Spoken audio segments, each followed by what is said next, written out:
ETO is executed in that window, but with power being drawn from solar arrays, it buys more time for astronauts and flight control teams to make decisions and stay in Earth orbit, return for a splashdown, or continue to the moon.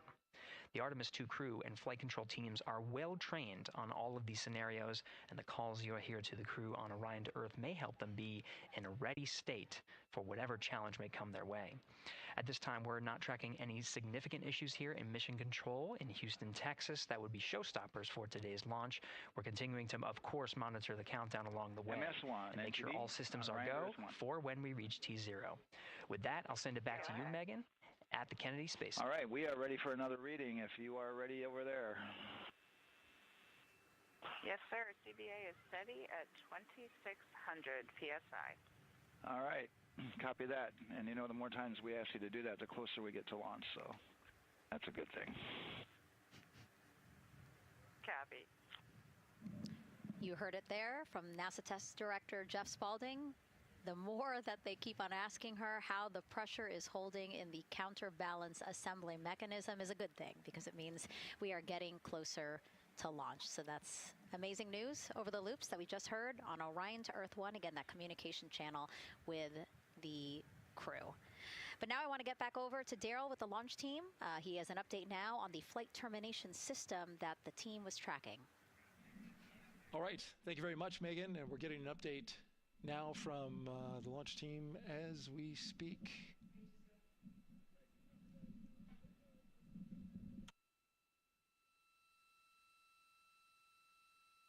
All right, stand by 1 second.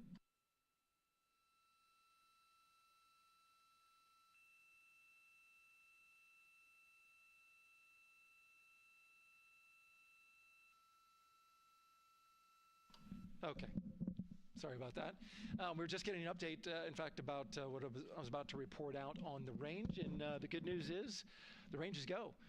So we reported that they were working to verify their equipment regarding the FTS system.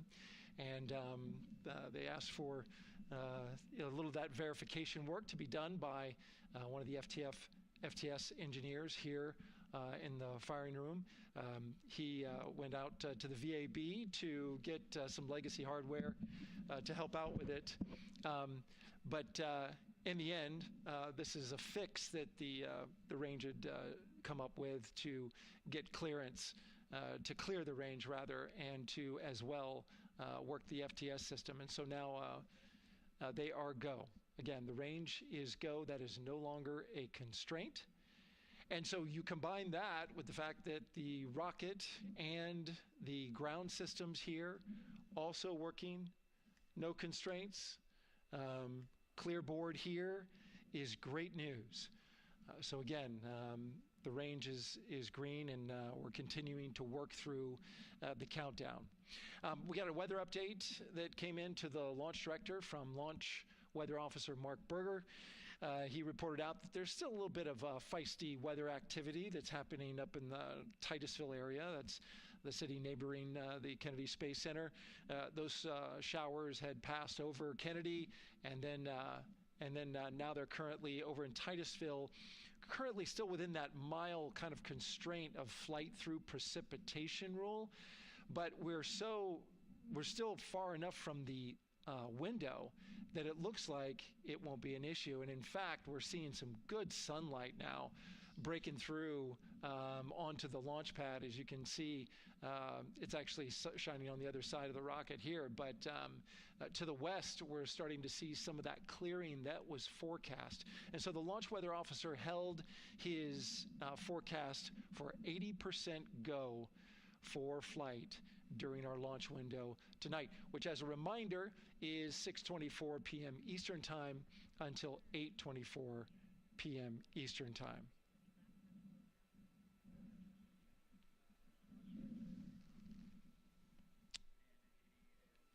And we're also hearing that the last hatch closure, as you can see in the bottom corner of your screen, they're starting to work on that. That's the launch abort system hatch. There are two hatches, the crew hatch and the launch abort system hatch, and the closeout crew that you see right there, right on time with their work as they go to shut.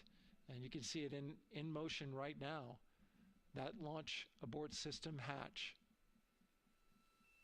That's the latest from the firing room. We'll send it back to the host desk. Thank you so much, Daryl. Great news all around. And yes, we did just see them close the last hatch. And now we are looking at a live view of Banana Creek. Lots of people there, I'm sure, relieved to hear that that issue with the flight termination system has been resolved. And we are go for launch. Go for launch from the range, go for weather, and go from all of them, I would imagine. Yes, it's got to be exciting. The crowd is building. And as Daryl said, you can start to see the sun poking out here, and we can see all the clouds are moving north and moving away from us. So it's all good news. And so as we know, we have our Leah Martin down there at the Banana Creek viewing location, and she's standing by with some other guests. Hey, Megan, I don't know if you heard that huge cheer just now. If you heard a big rumble, as soon as Daryl said that the range was clear for launch, everybody clapped. It was super excited as we get to these final countdowns. Standing next to me, I have Hudson and Maddox, the son of brothers here. And I asked you a little bit earlier, how excited are you to be here for launch? What did you say? I'm very excited. It's our mom's birthday, and not a better way to celebrate right now. I asked you on a scale of 1 to 10, how excited are you? Would you say? 11. Yeah, 11. I'm very excited. Super excited. Yeah. So, Megan, we've been watching the launch broadcast here and hearing some of the questions that you and Nicole have been asking and answering. And I actually wanted to ask these two kids, if you could take a 10-day trip around the moon and take 3 people with you, who'd you take with you? Well, I'd take my dad and my mom. And I mean, I don't know. Probably my best friend. I'd just say one of my friends, Oh, one of your friends. So brother got left out. Who would you take? That was just what I was thinking. My dad and my mom and my best friend.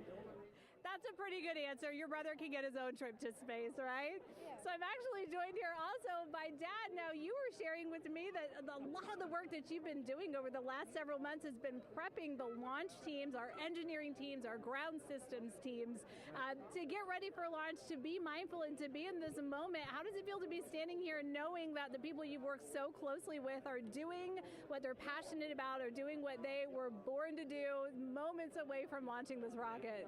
I mean, this is an exceptionally happy moment for us and all of us and the people that are, about to take off on this historic trip here. And I'm grateful to know that we've helped in some way, shape, or form to help them stay steady and calm, in such an exciting time within the agency. And so to just be here and witness it and know that, they've got some tools to help them stay calm and steady is everything to us. So.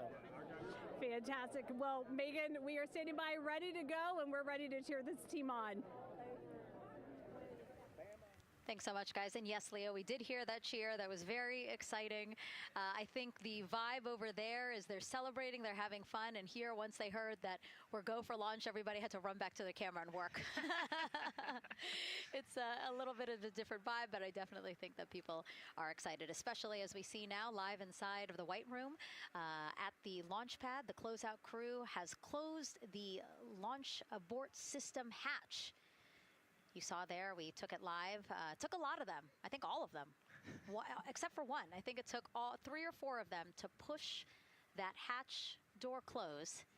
And then they felt around the perimeter of the door to make sure that everything was sitting just right.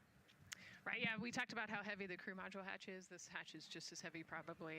And so, they're working the closure here and working those connections. And you can see, there's still 3, 4, 5 people that we can see in the White Room. It takes a lot of people to get these hatches closed and this rocket ready to launch. Mm-hmm.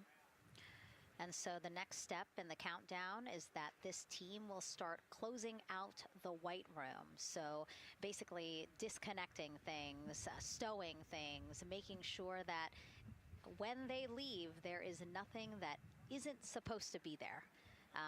And really, then at that point, it's just all 4 of the crew member, Victor, Reed, Christina, and Jeremy by themselves at the top of the launch pad. Yeah, and then eventually that crew access arm will move away, and then it'll really just be them up on top of that rocket. Mm-hmm.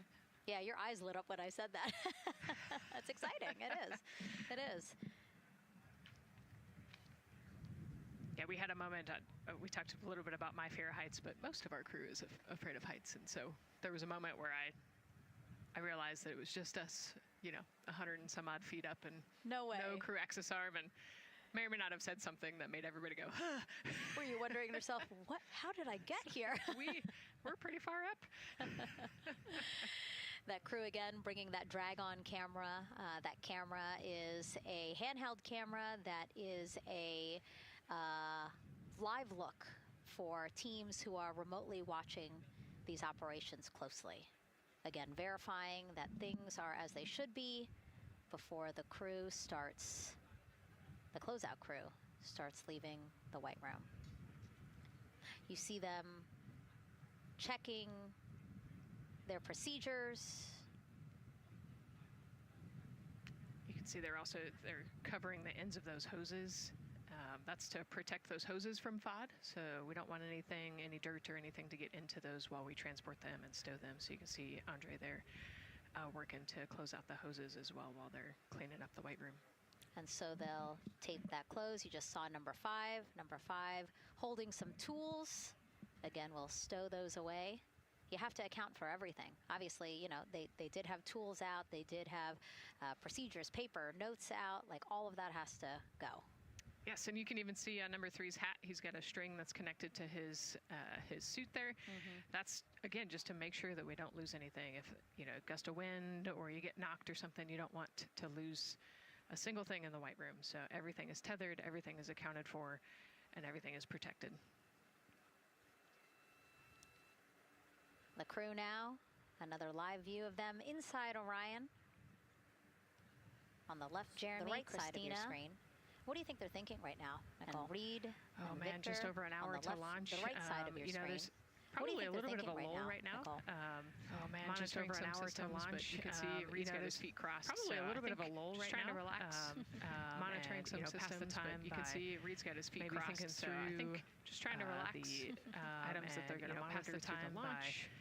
Maybe thinking through the different jobs that each of them have throughout the launch, and once they get to orbit, this first day on orbit is actually really busy for them. Jobs that each of them have throughout the launch, and once they get to orbit, burns that this first day on orbit is actually really busy to get the system set up, and they've got to get the cabin set up. So there's a lot going on in the next 24 hours for this crew. I think they've got a couple sections where they get to take a nap, but I don't think they get a full night's rest for quite some time. So going through what's next.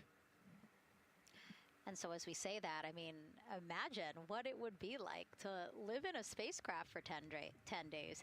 Let's take a look at what life will be like in Orion. Artemis 2 is our first crewed mission back to the moon since the Apollo program. A lot of the focus of Artemis 2 is really checking out systems to be sure that we're ready and well positioned for continued human exploration. My name is Susan Baggerman, and I'm the Chief Health and Performance Officer for the Orion program and the Artemis 2 mission. And this is 10 Days in Orion.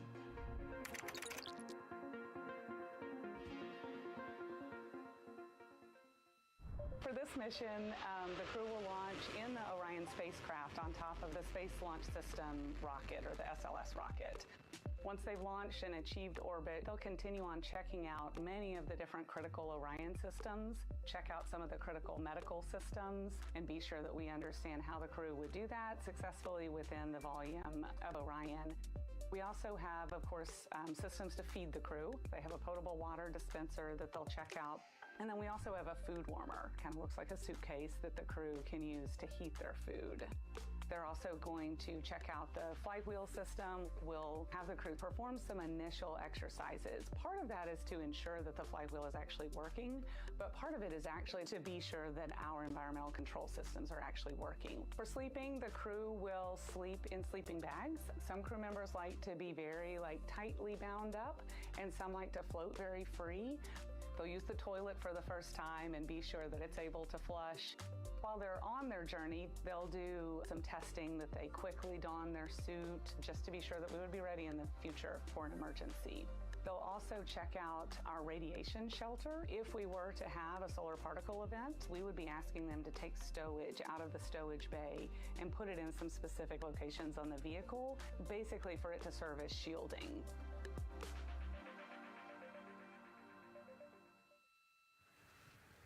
And so I want to talk a little bit more about what we just heard in that package. I am interested in the space food. So Reed, Victor, Christina, and Jeremy have a pretty big menu to choose from, so that's really cool. We're actually going to pull up a graphic now that kind of shows you some of the food that they're going to have with them on their 10-day journey around the moon. We know of more than 10 types of beverages. There's coffee, a mango peach smoothie, apple cider, lemonade. So those all sound delicious. And now I've just remembered I haven't eaten lunch. They're actually not too bad. I actually have a mango peach smoothie with me today. No way. Yeah. So you can see they come in these little packets here, but it's just kind of a dried powder that you add water to. So this would actually, you'd add 175 milliliters of water and let it sit for 2 to 5 minutes, and then you can stick a straw in it. You saw in that package they put a straw on the top septum portion there, and then you can drink it. And so this is the packaging. This is food that you brought up with you, or that you had while you were at the ISS. Yes, yeah. Actually, this is all food that we have available to us on the standard, what we call the standard menu on the space station. And so, actually, the graphic there showed quite a bit of the standard menu that they're going to take with them. So, yeah, let's pull space it back food up, is space food. Yeah, we can use the food that we have been using. You know, our food lab at Johnson Space Center actually creates that food, and then they stabilize it and they package it for us and everything. So they do a really wonderful job out there. We've got different types of food.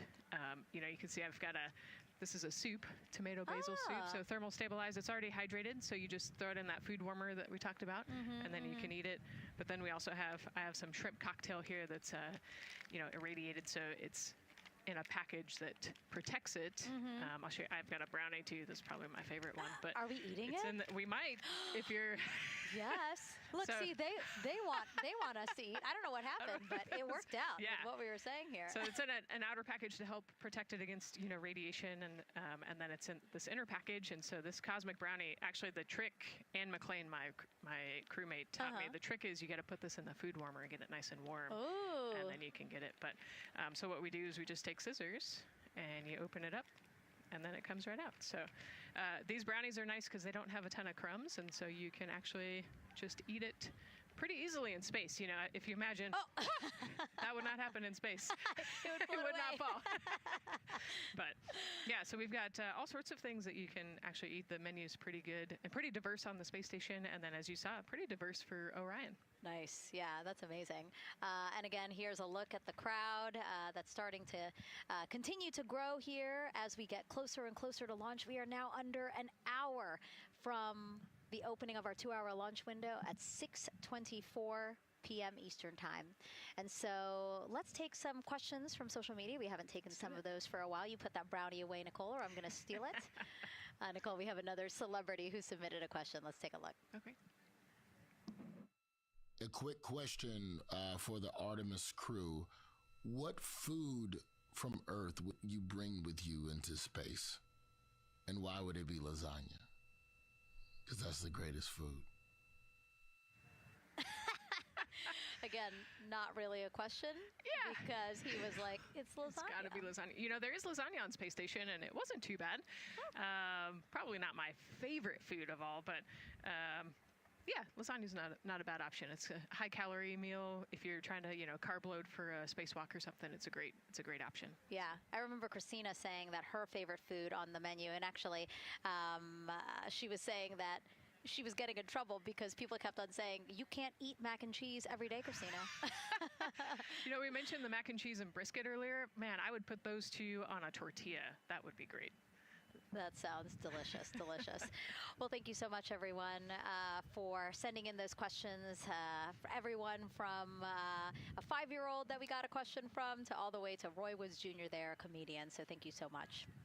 And if you're just joining us, welcome to the Space Coast of Florida, where we are counting down to liftoff of Artemis 2.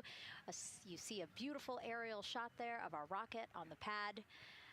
For the first time in more than 50 years, we are sending humans to fly around the moon and back, and we're taking you all of you with us on this next chapter of human spaceflight. I'm NASA's Megan Cruz, and this is NASA astronaut Nicole Ayers. Great to have you here, Nicole. Yes, this has been a beautiful day. Excited. We're continuing to march towards this launch. Yeah, and if all goes as planned, this crew could travel farther from Earth than any other humans before them and see parts of the moon no one has ever laid eyes on. How exciting. Yes. Exciting is an understatement, I think. That's true. We're going to see the far side of the moon for the first time by humans in a long time. It's important. And as the crowd again builds behind us, more activity that you're seeing here at the Kennedy Space Center press site. We also have a ton of people gathering around the world to watch this history-making moment. So let's take a look at those watch parties now. Oh. That crowd has grown. We checked with them probably like 30 minutes ago, and it was half that. But again, as we get closer and closer to launch, we are seeing more and more people gather together, wanting to experience this together and not just in a vacuum at home, you know? Yes, this is so exciting. Look at all of those people. Man. And now here we are back in Seattle, the Museum of Flight. Again, people gathered there to show their kid. We see someone walking in the second row there. His first crewed launch to the moon. How exciting. That is exciting. Hello, everyone. Woo. Oh, that's so great. And now let's get you up to speed on what's happened so far. Again, we are now within an hour of the opening of our launch window. So what has been happening so far today? Well, a lot. After waking up and grabbing a bite to eat, our Artemis II crew suited up inside the historic crew quarters, a tradition that dates back decades. Teams helped them into their custom Orion crew survival suits, and just like other crews before them, they gathered around a table for a card game to pass the time, but to also burn off any lingering bad luck before they walked in the footsteps of every NASA astronaut launching from Kennedy Space Center since Apollo 7 in 1968. They walked outside the Neil Armstrong Operations and Checkout Building to greet a crowd of family, friends, supporters before getting into their Astrovan for their security-escorted ride out to historic Launch Complex 39B. They got a close-up look at the SLS rocket, then walked across the crew access arm and climbed one by one inside their Orion spacecraft. After that, teams conducted final checks with the crew before closing both hatches, the crew module hatch, as well as what you're seeing there, the launch abort system hatch. And now we are back live at the pad where the closeout crew is getting ready to leave the White Room. They are now tethered, Nicole, because they are about to move some pieces that connect the Orion spacecraft to the White Room, correct? Yes, there's kind of what I would call a shroud. You can see them working that there. So it is actually connected, so that way the gap between the crew access arm and the crew module, and well, I guess that's the LAS there, is covered. But they're about to remove that so that the crew access arm is not connected to the rocket in any way, so that it can retract here in the next few minutes. And for how we're looking with the launch countdown milestones, let's go to Daryl Nail in the Launch Control Center. All right, thank you very much, Megan. And as you can see there, the finishing touches, as you've been talking about, to the LAS, which brings me to that subject, because we currently are hearing the launch team is working an issue that was reported out with the LAS. At least there's an issue apparently with a battery on the LAS. The engineer who is in charge of the launch abort system sits on console here, reported that a temperature for one of the two LAS batteries is out of range, and although it's not a constraint for launch right now, it would be when that temperature is checked inside of T-minus 6 minutes, which is inside of terminal count. So right now the team is working some troubleshooting on this issue.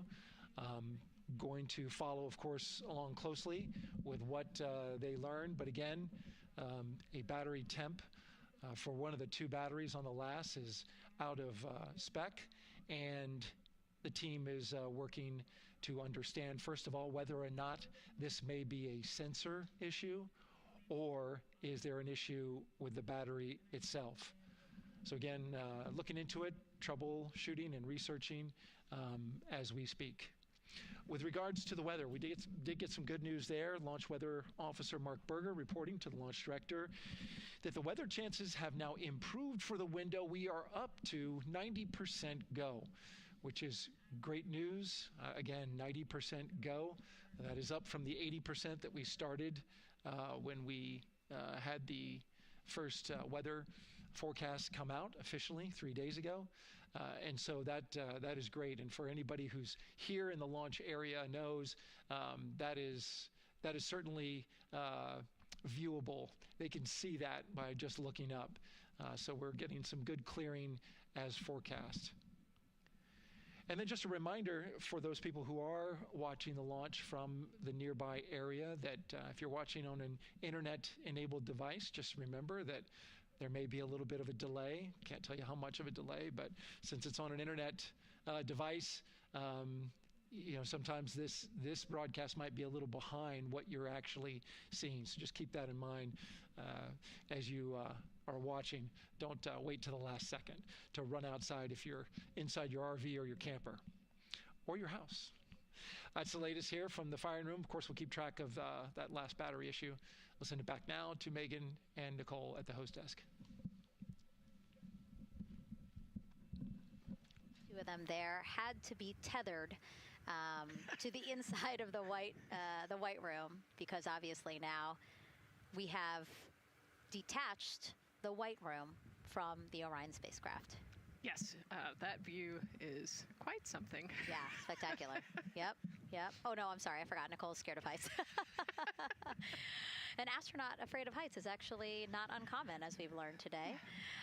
But yes, so obviously, again, things proceeding as we march closer to the opening of our 2-hour launch window at 6:24 p.m. Eastern Time. Again, the closeout crew just finishing up those last couple of things they have to do before leaving the white room and then leaving the pad, leaving only the 4 Artemis 2 crew members inside the spacecraft by themselves at the pad.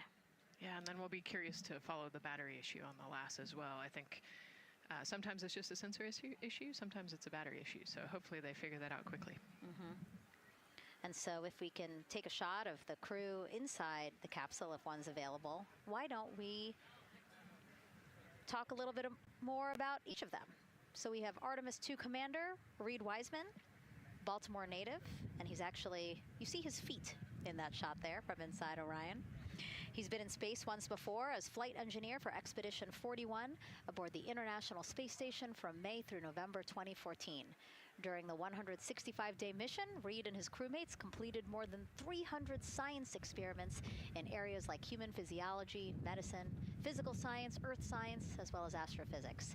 They actually set a milestone for station science by completing a record 82 research hours in a single week. He also served as chief of NASA's astronaut office from December 2020 to December 2022. His 2 daughters were out to wave goodbye to him as he made his way to the launch pad. And again, there's Reed's feet. Reed is the one sitting in the seat to the right, closest to our camera there. So looks like he's relaxed by the body language of his feet. Yeah, I think they're kind of in a holding pattern, if you will, or a waiting period. So it makes sense that he's a little bit relaxed. He's also kind of just a relaxed person in general. He's wicked smart, but has a demeanor that keeps everybody calm. And so I think we're seeing that here today. And so in this shot, Reed is the one sitting on the left, and to his right, Artemis 2 pilot Victor Glover. NASA selected the California native as an astronaut in 2013, and at the time he was actually serving as a legislative fellow in the United States Senate.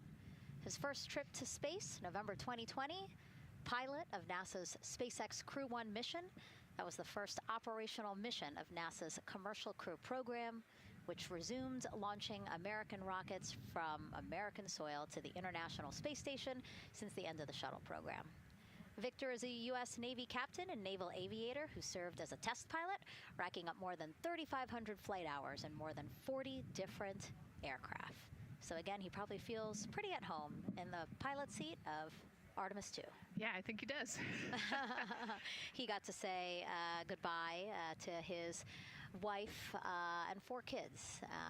Again, those were the family that he had here at Kennedy Space Center before the 4 of them drove out to the pad. Yeah, and you can see there, we talked about Victor's energy earlier, and you can see him working through, pushing some buttons on the displays. Looked like he was pulling up a procedure, so he's following along and ready to go, looks like. And then mission specialist Christina Cook, sitting on the upper left-hand corner of the screen there, native of Grand Rapids, Michigan. Was selected to the astronaut corps in 2013, same class as Victor. Served as flight engineer on the International Space Station from March 2019 to February 2020. During that time, she set a record for the longest single spaceflight by a woman with a total of 328 consecutive days in space. How cool. She also participated in the first ever all-female spacewalk. And before becoming an astronaut, Christina helped build space science instruments and led scientific fieldwork in some of the most remote environments on the planet. Her hobbies include surfing, rock climbing, and community CDR, service, yoga, and photography. Go ahead, NCD. Those couple of suppressed overvolt messages, we're going to go ahead and clear those off your screen. We see them and we copy. All right. NASA test director. We're still working here, trying to get through everything. So we're getting close, and then trying to talk that other issue that we just picked up a little bit ago. But I think work-wise, we're doing really well. Sounds good, NTD. We're doing great on board. Glad to hear it. NASA test director giving an update to the crew. Some messages flashed on their displays. Just wanted to say that they didn't have to worry about that. We're going to clear that.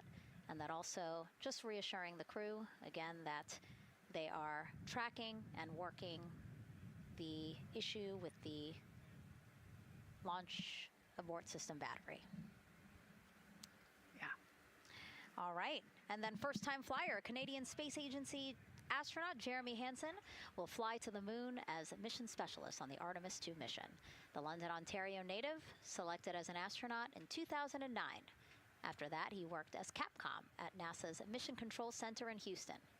Capcom stands for Capsule Communicator and is the sole direct voice communicating with astronauts while in space.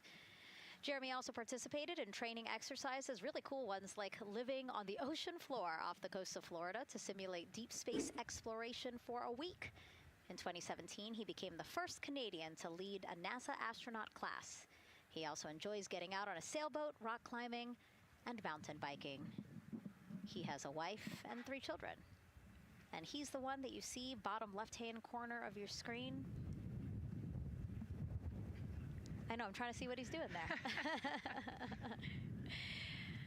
Christina's looking too. And so there is your Artemis 2 crew inside the Orion spacecraft.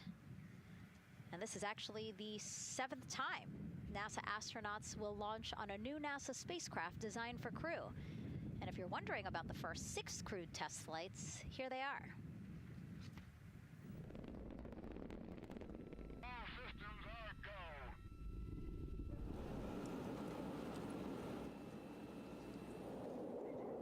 Gemini 3, Gus Grissom, John Young, March 23, 1965.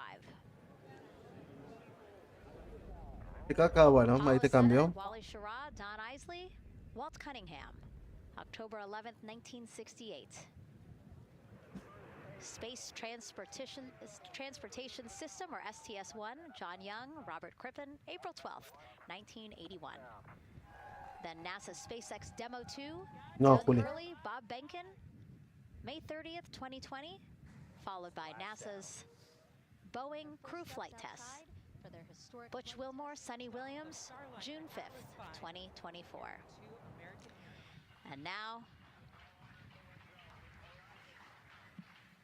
Artemis 2 with Reed, Victor, Christina, and Jeremy. It is really surprising, honestly, to hear that through all these decades, through all these launches we've had, this is only our 7th new vehicle that we're testing for crew. Yeah, you know, we have so many different missions that we think about and we talk about, but really 7 vehicles that we've tested and that we're flying. You know, I like to think of spaceflight really as a permanent test, right? We have, you know, hundreds of missions or so. You know, an airplane that gets tested and then flown has thousands of data points. And so really spaceflight is always going to be in the test field. And I think it's important to remember that, especially as we put humans on rockets that we never have before, or for the 7th time we start a new vehicle and a new mission. Just getting word now that White Room closeouts are complete. And so the closeout crew is preparing to leave the pad. it's exciting stuff. We are making good time, and the closeout crew is doing really well. 41 minutes, 43 seconds and counting until the opening of our window. And Artemis 2 is a 10-day mission that will send the 4-person crew on a journey around the moon and back to Earth. It will be a critical step towards future lunar and Mars missions.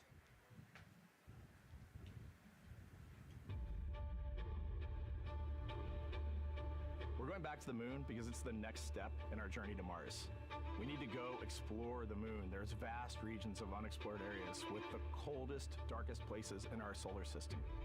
This is a test mission, and when we get off the planet, we might come right back home. We might spend 3 or 4 days around Earth. We might go to the moon. That's where we want to go, but it is a test mission, and we are ready for every scenario as we ride this amazing space launch system and the Orion spacecraft. But another reason we're going back to the moon is to fulfill NASA's mission, which is to explore the unknown in air and space, to innovate for the benefit of humanity, and to inspire the world through discovery. And when we succeed and when we accomplish the things that we set out to accomplish, that inspiration not only can set up new things to happen, but it also is a reminder in tough times that we're capable of doing great things when we work together. The thing I love about the moon is that it's not just a beacon for exploration and this platform of possibilities for incredible missions like this, but it has benefits. That's actually why we're racing towards it. Those benefits are really wide in nature. You have everything from innovation, technology development, not only for future missions going deeper into the solar system, but technologies that come back to Earth. You have inspiration, a whole generation of people starting this pipeline of STEM workers and manufacturers and operators that are excited to see what you can do when you work hard and you come together as a team. When I think about the 4 of us flying around the far side of the moon, seeing that Earth rise, taking images and video and sending them back to you, the feeling that I have inside is hope. We know that Artemis 2 is not the solution for humanity on planet Earth, but it is a contribution in the positive column. We hope that just for a moment that people will pause and say, wow, it's extraordinary when you look back upon the Earth with over 8 billion people, and you see this concrete example of what humanity can do, this extraordinary thing when we set big goals and CDR NTD to achieve them.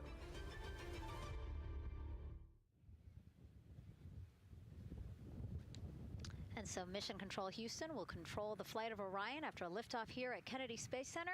Here's Gary Jordan, who's embedded with that team. Gary, you might have to pause because we did just hear a call out to the commander in Orion. Will do, Megan. I think that was Commander Reed Wiseman responding to prepare for some of the next steps. We are now holding at the T-minus 10-minute hold. Expected a 30-minute hold. So we are well on the countdown. We are well on the timeline to meet this L-minus time and launch towards the beginning of the window, but continuing to track progress along the way. Again, I'm here with the Artemis 2 flight control teams in Mission Control Houston. The team in the room behind me has been monitoring the countdown and verifying their own mission-specific launch criteria of the Space Launch System, the Orion spacecraft integrity, and its crew.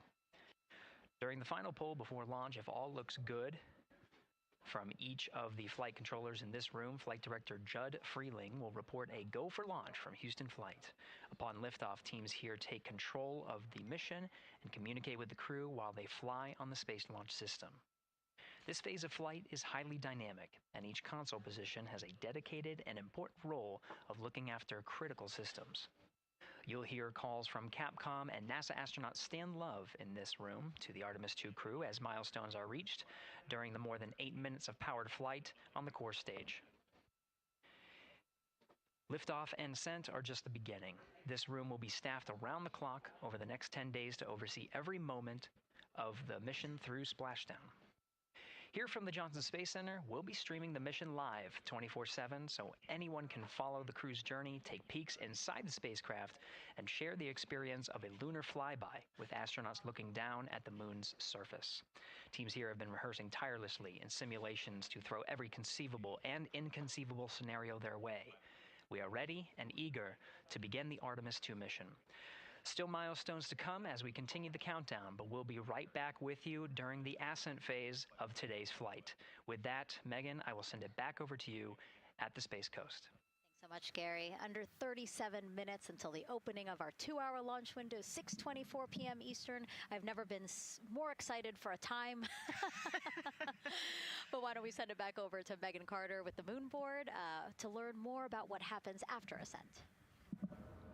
Absolutely. I am definitely also getting excited. Things feel like they're starting to pick up a little pace here. A lot is about to happen within the first 10 minutes of launch, but what happens after those first 10 minutes? Let me take you over here to my mission map so we can kind of jump ahead and let me explain a few things. So, our main engine cutoff is going to stand for MECO, and that is essentially where the rocket's job is done, and it is then going to turn the propulsion duties over to our ICPS. That stands for Interim Cryogenic Propulsion Stage. Don't try and say that too many times fast, but the ICPS is going to be right here, and that's our in-space propulsion. About 50 minutes into, after about 50 minutes into launch, it is going to conduct that first burn, and that's going to be the perigee raise maneuver. Essentially what that is going to do is going to raise the spacecraft from a lowest point of Earth just a little bit higher into space, and then they are going to conduct that nice path that's going to set them on that nice circular path around the Earth. That's when they're going to start to be able to really check out the spacecraft. The Orion spacecraft is going to be able to, like we've talked about, be maneuvered by the crew. They're going to check out those life support systems, and communication checkout's going to be vital at that point as well, obviously. Then they will be conducting that another burn, and that's going to raise them just a little bit higher again. And then they will, it'll be about time for the ICPS to separate, and they will start another lap around the Earth as well. Now, the ICPS, but even after it separates, its job will not be done because they will have the opportunity to conduct something called the Proximity Operations Demonstration. And this is going to be really important for our future lunar missions because the ICPS actually has a target on it, and the crew is going to have the opportunity to manually maneuver these spacecraft like we've mentioned and practice those docking maneuvers. Now, obviously, they will not be docking for this mission, but that is, again, going to be critical for those lunar missions in the future. Now, all right, after that ICPS has separated and they've done that second lap, they're going to conduct 2 more burns. And what these burns are going to do is set them up to the high enough orbit and a fast enough speed in order to conduct the translunar injection. This is going to be that critical moment and that critical milestone where they are going to produce about 6,000 pounds of thrust. And this is that point that is going to take them out of low Earth orbit into deep space, and it's going to set them on that nice path towards that lunar flyby. And I know we have talked a little bit about why this could be a record-breaking flyby and journey to the moon. And with that, I'm going to turn it back over to Megan so she can tell us just why. Yeah, she's talking about the distance record set by the Apollo 13 astronauts in 1970. They were 248,655 miles away from Earth, and this Artemis 2 crew might surpass that on flight day 6 when they fly around the moon by more than 4,000 miles. Yeah, it's a long ways. It's tough to fathom 250,000 miles from Earth, right? I mean, space, the space station is only 250 miles, and so we're going, I don't want to do the public math, but we're going much further than that. But it's important, right? Because we want to get back to the moon. We want to see the surface. We want to see the far side of the moon. And the way we do that is by breaking distance records. Yeah, and the exact distance record depends on exactly when they launch, like the time, the day. So we'll learn more as we go into this 10-day mission with the Artemis 2 crew. But here we are, 32 minutes, 50 seconds and counting from the opening of our launch window. Feels really, really surreal here as more and more people come to gather on the press site lawn here at Kennedy Space Center. Why don't we take a look at this video that we have here? Some familiar faces who wanted to wish our Artemis 2 crew a safe journey. Reed, Victor, Christina, and Jeremy, you are the real deal.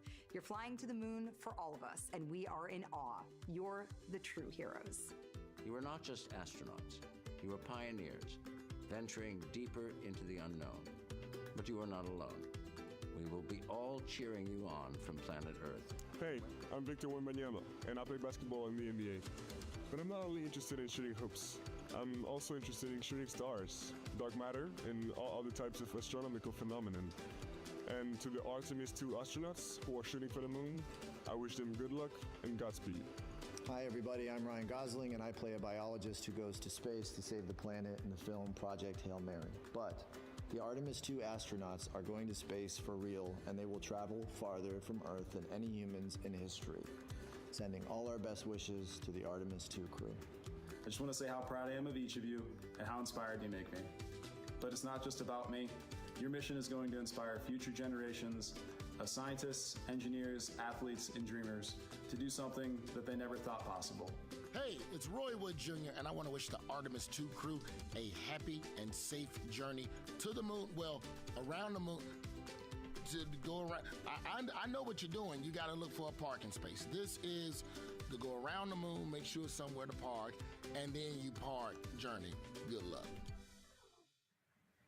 It's actually a really good way to explain what how this mission builds. Again, we are hoping to land astronauts on the surface of the moon in maybe 2 years. So yes, we are looking around the moon on this lunar flyby mission to see where we might park. Thank you, Roy Wood Jr. Okay, and as we look at this live view of the rocket on the pad, there is a spectacular place here at Kennedy Space Center to watch launch from, and that's the Banana Creek viewing area. Why don't we go back there where the crowd is excited, and Leah has the best assignment ever, talking to people who are super excited about being here for Artemis 2. Oh my gosh, Megan, you talk about the excitement being palpable. I'm telling you, everybody here on pins and needles as we get just about half an hour away from launch. I've been walking around talking to people, and I'm just struck again and again by how many people are here from across the agency. I want to introduce you to just a small portion of the people across NASA who have been supporting this mission. Patty Ortiz, NASA Armstrong Flight Research Center, Orion Program. Orion. Kathy Graves, Glenn Research Center, Office of STEM Engagement. Here we go. David Alexander, NASA Glenn Research Center, Office of STEM Engagement. Jennifer Becerra, Johnson Space Center of the Office of STEM Engagement. Here we go. Right back here. Where are you from? I'm from NASA Glenn Research Center, Joseph Pinakitis. Joseph, here we go. Wes Furman from APL. Maria Arredondo from Headquarters, Next Gen STEM. Mark Robinson, Stennis Space Center, Commercial Space. Amira Flores, Armstrong, Office of the STEM Engagement. Molly Kearns, NASA Glenn, Space Communications and Navigation. Matthew Pierce, Goddard Institute for Space Studies in New York City. Here we go, and right over here. Lauren Ring, Ames Research Center, Data Integration. So we're coming together. We're one big NASA team, one big NASA family, and we have one major message before we launch tonight. Okay, guys, what are we going to say? 1, 2, 3. Go Army!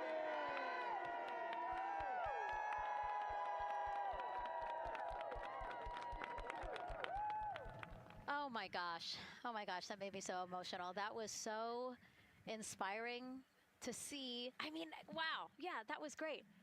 I mean, just to hear everybody say their position, what they're doing to support this mission is amazing. And I'm sure this was something that really rang true and resonated with NASA's Administrator Jared Isaacman, again, to see the workforce come together to do the work and then to be here for launch. So why don't we actually go over to him now with our Jasmine Hopkins at one of our other viewing locations. All right, Megan, thank you so much. The energy here on the balcony is honestly becoming electric as we get so close to launch. And now we are thrilled to welcome NASA Administrator Jared Isaacman. Jared, we're really entering a golden age of exploration. How will Artemis 2 set the pace for the coming years? Well, I mean, Artemis 2 is the opening act, right? This is the test mission. This is getting very comfortable with the SLS rocket, the Orion spacecraft. No humans have ever flown on this before, right? And we're going to put it through its paces. We'll go into Earth orbit for a little bit, make sure Orion's doing okay, and then we are sending them, right? We're going to send them farther into space than any humans might have gone before, 250,000 miles away, and it's going to set up for the subsequent missions. That's why we're going into the golden age of science and discovery right now, because you're going to see a moon rocket launch in 2027 when we do our testing with the lander. We're going to go for the landing on Artemis 4 in 2028, and in parallel, we're going to build the moon base, right? And that is going to be filled with science discovery and tech demonstrations that's going to support the enduring presence we're trying to create on the surface. Absolutely. So honestly, history-making years ahead of us, you know, with Artemis 3 and 4. But first is Artemis 2. What will be our single greatest takeaway from this mission? Well, I'll tell you, I mean, after ignition, to me, the moment that I'm going to be most excited for is splashdown. There's no question about that. Good shoots coming down off the West Coast. But look, I think the takeaway from this is gaining extreme comfort in the Orion spacecraft, right? I mean, this is very different than what we've done for more than a half century, right? I mean, the velocities that spacecraft is going to re-enter at, it's going to be new territory for us. We want to get our arms around that completely. So I would say the performance of SLS plus Orion is everything on this one. We want to make sure we do it in as a safe way as we possibly can, understanding what we are undertaking right here. Bring our crew back, learn as much we can from the vehicle, set up for Artemis 3 in 2027. Right, and Administrator, we've actually had a pretty young audience today here, some kids running around the balcony. How do you hope Artemis 2 inspires that next generation? You know, I talk about this all the time. Like, you know, one of our overarching KPIs that we should always be tracking is the number of people living and working in space. Well, you know what's another strong number 2 on that one? It's the number of kids that are dressing up as astronauts for Halloween, so that they grow up, that they're inspired to want to join in this grand endeavor, whether they come work with us here at NASA or they join in industry, but they're helping humankind venture out farther, pursue all the secrets of the universe. Yeah, I think we'll see a lot of kids dressed as astronauts this year. And finally, Jared, you've really made it a personal mission to get to know the people behind the work at NASA. Do you have any final thoughts, any final words before today's history-making launch? Yeah, well, one, I want to express a lot of appreciation. I'll tell you what, the 4 astronauts on top of Artemis 2 know this. It takes an army to pull a mission together like this, right? Across all 10 of our centers, all of our commercial partners, the international partners that come together to make this possible. My sincere appreciation for everyone who is currently working the mission right now, so getting them ready for launch, that will be watching over them in mission control, recovering this crew when they splash down off the West Coast. I have complete trust and confidence in your abilities, and everybody else who's not directly working on Artemis 2, Artemis 3 is coming up next year. When this mobile launcher gets back in the VAB, we're going to start stacking. Wow, plenty of excitement ahead of us. Jared Isaacman, thank you so much for being here. Thank you. Thanks for being here. Of course. All right. And with that, let's get back to the countdown with NASA's Megan Cruz. Under 25 minutes and counting from the opening of our 2-hour launch window, and take a look at all these people behind us. I literally, every moment I turn around and I see the clock, I am like, oh, wow. Oh, wow. Solamente 25 minutos faltan para el despegue. 24. The 250th anniversary of our country's founders signing the Declaration of Independence. Exploration is a part of America's DNA, and it continues now with our return to the moon. 250 years ago, 13 colonies laid the foundation for the greatest and most enduring democracy in the history of the world. One driven by courage, faith, and freedom. From that moment, we became a nation defined not by where we stood, but by how far we were willing to go. We conquered vast frontiers, invented tools that shaped a modern world. We found light in the dark, and we rose from the earth. Faster, higher, farther. We pushed beyond the sky and into the unknown. We carried our courage into the cosmos, and we planted the American flag on the moon, the defining achievement of American superiority in space. Today, our curiosity stretches farther than ever. American robots search ancient rivers on Mars. New telescopes unfold to glimpse the first stars. And a new generation prepares to return to the moon, this time to stay. For 250 years, America has carried the light of humanity forward. But American exceptionalism isn't inherited, it's earned. Our greatness comes not only from what we've done, but what we're still determined to discover. Because in every era, across every horizon, America is at its best when it's reaching for something greater. America celebrates 250 years, and we are leading the world into the future.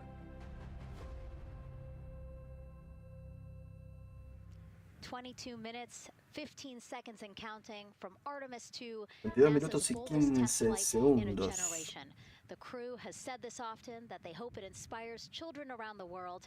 And recently, a group of kids here at Kennedy Space Center got a surprise of a lifetime while watching that rocket roll to the launch pad.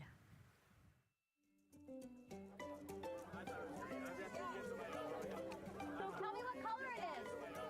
Orange. And who's gonna be on that rocket? We're gonna be on that rocket. I could make it a little bit longer. Did you see it? Okay, so everybody's looking at the rocket because it is kind of cool and impressive. One of the coolest things happening over there right now, though, is it's on top of a giant tractor. Doesn't all food come in like tubes? It's in these like little plastic bags, and you have to like rehydrate it. Sushi. There's not. I haven't seen sushi in space. It's probably hard to keep that back. Constructed sushi mashed together. My favorite part was this one little girl, she had a question. She had patiently held her hand for a long time, and Christina turns to her and says, okay, what's your question? She just goes, I forgot. It was like, that's a perfect little kid moment. I just love it. Wait, are you my mother's cats too, astronauts? Say that again? Never mind. It's a little hard to say. Go Artemis! These two, yeah. Put it on. Yeah. There you go. I like your dabbing astronaut back there. It's just so fun to see the enthusiasm, the energy, and a little bit of chaos. 3, 2, 1. Wasn't that so cute? I love kids and their excitement and, you know, even just being real. Like, I don't remember what I was I know, gonna he ask. goes, but I'm glad you're here. Now here we are, Space Center Houston. The crowd has exponentially grown throughout the day. We started showing you live shots from in there probably an hour ago, and now take a look at all the people there getting ready to witness history together. It's something really special to be able to witness something like this together. Yeah, you know, we've heard from celebrities and officials and kids, and, you know, it's amazing. People from all around the world came here today to Florida to watch, so it's something, it's hard to put into words, just how much support for this mission we're seeing today. And great news too, remember the team was tracking an issue with the launch abort system battery. They appear to have cleared that issue, so we are go for launch. Yes, it's exciting.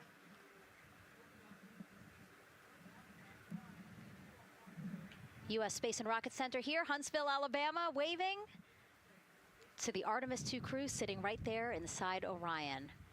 Inside of 20 minutes from the opening of our launch window, and right now we are targeting the top of that launch window, so we could be launching here in about 19 minutes, Nicole. Wow, I don't know if I expected this today. I'm excited, and, you know, I'm glad they were able to clear the problem with the battery on the LAS, and everything has gone really smoothly today. It's been great. The weather cleared up. It's a beautiful day for a launch. And so now, as we are so close to possibly launch now, just what are your final thoughts as we are about to embark on a mission back to the moon, the first time in more than 50 years? Yeah, you know, just so proud of the crew and all of the teams here on the ground that made this happen. Bueno, ya falta poquito para el despegue. 18 minutos. 20 segundos. Falta muy poco. Parece que había un problema con la batería. No lo pudieron arreglar. Así que en teoría estaría listo para despegar. Vamos a ver si finalmente despega. Igual para esto falta un ratito todavía. Hay unos datos interesantes que me gustaría comentar. Por ejemplo, que a diferencia de lo que mucha gente cree, Artemis no va a aterrizar en la Luna. No es que van a hacer un alunizaje como hicieron en el 69, en el Apolo 11. Creo que es un sobrevuelo tripulado alrededor de la Luna y regreso a la Tierra. La misión está prevista para durar unos 10 días más o menos. Y va a ser la primera misión tripulada del cohete SLS y la nave Orión. También va a ser el primer vuelo tripulado alrededor de la Luna en más de 50 años. Y esto, ahí quiero hacer énfasis en esto porque esto es muy, muy loco, es un hito histórico. A pesar de lo que dice mucha gente que el primero no fue real, que fue todo un montaje. Bueno, elijo creer. Elijo creer que ahora lo van a hacer de vuelta.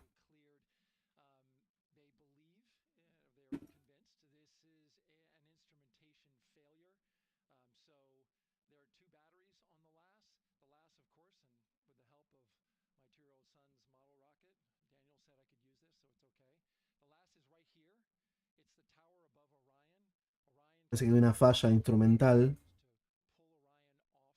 y están viendo de resolverla. El tema es así. Si no resuelven todas las cosas que pueden llegar a surgir ahora, no va a salir, no va a despegar y se abre otra ventana de salida que sería para el, si mal no recuerdo, el 2 de abril.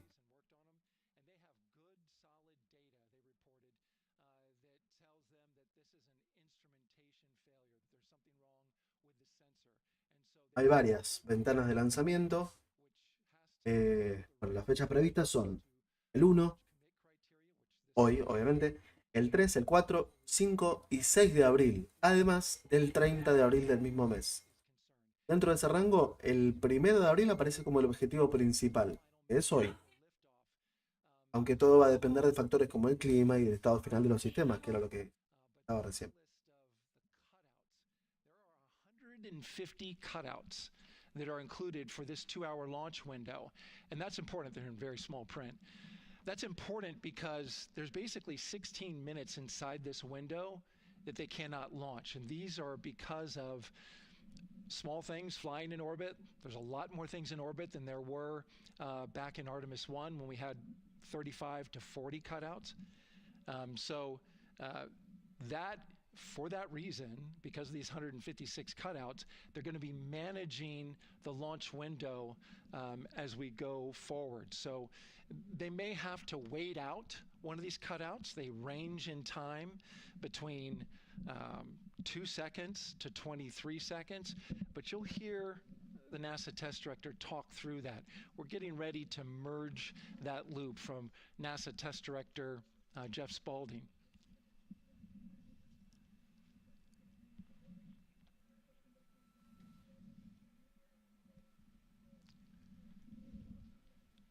And so now I'm listening to the launch team get ready to merge their operational channel.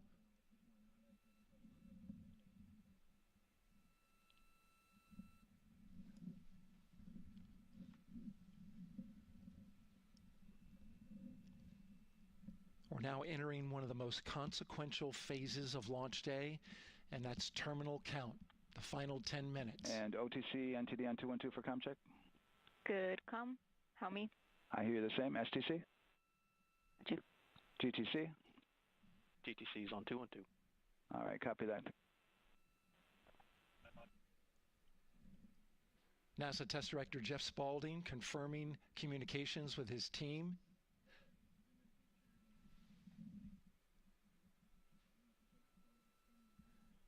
There will be 2 polls that we'll hear. One from Spaulding, the NASA test director, confirming the ground systems and the launch team are ready to proceed. At this point, we have a clear board, no constraints, but we need confirmation from each individual on the NASA test director team. So we'll hear him poll his team. The other poll that we're waiting for is the poll from Launch Director Charlie Blackwell Thompson, who will take that final status from NASA management before giving the go to come out of a hold. And you're seeing the clock count down at L-12 minutes. CCL, OTC, Orion, Earth-1. CCL. Yes, sir. Reconfigure ARS primary loop ISO valves. Copy, that's in work. And CDR, OTC, Orion, Earth-1. Go. ARS loop ISO valves are being closed at this time. Integrity copies. NGDLP. Go. Yes, I had a discussion with sea ice and with MER manager regarding the observation the sea ice had a few minutes ago. They were able to confirm with BCI photos that the condition that they observed has been there since 2025. MER manager has had a chance to review the findings, and they do not have any constraints from either a sea ice or MER manager perspective.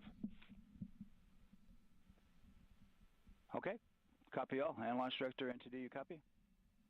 Yes, sir. I copy. That's good news. OTC CCL 212. OTC. ARS primary loop isolation valve configurations complete. Copy.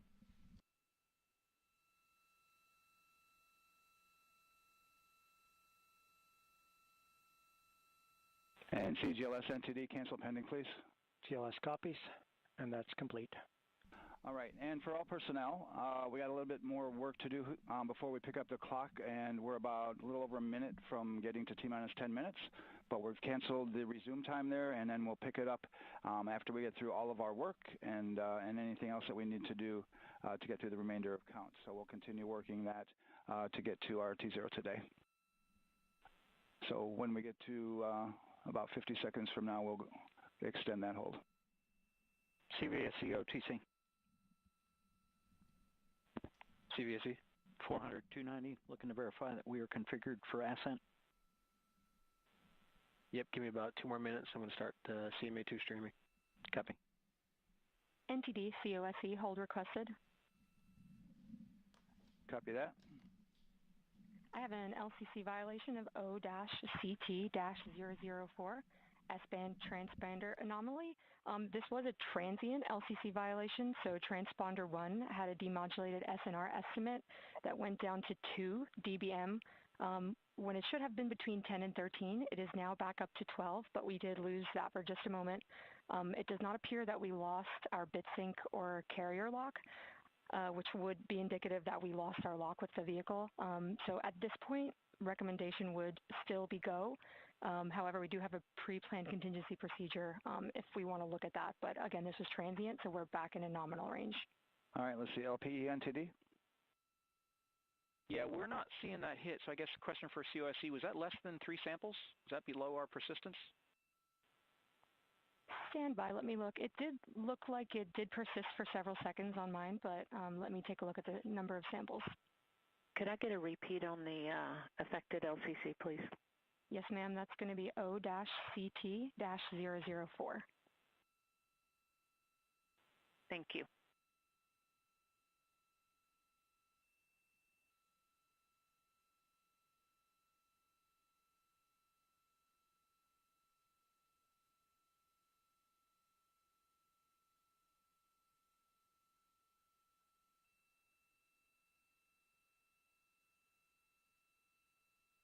Bueno, parece que está habiendo una serie de dificultades. Yeah, us taking a look at the data right here, looks like that was a single sample. Yeah, copy that. RFTS does report that they also lost lock for about 5 seconds. So I would love to ask KUS and see if they also lost lock with the vehicle for any extended amount of period.